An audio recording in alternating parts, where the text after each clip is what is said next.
ကျွန်တော်တို့ free rider အဖွဲ့ကြီးဟာခုရန်ကုန်ရွှေမြို့တော်ကြီးကိုရောက်ပါပြီခင်ဗျာအဲ့မှာ welcome to ရန်ကုန်ဆိုတဲ့ sign board ကြီးကိုရောက်တဲ့အခါမှာလမ်းရဲ့ညာဘက်ချမ်းမှာရှိတဲ့လမ်းခွဲကိုဝင်ပါမယ်ခင်ဗျာမော်ဘီဘက်ကိုမောင်းပါမယ်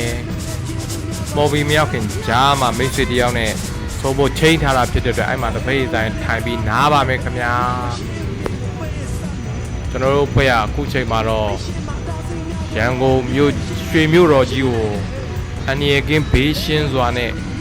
စိုက်မြိုက်ရောက်လာကြပြီပဲဖြစ်ပါတယ်ဗျာ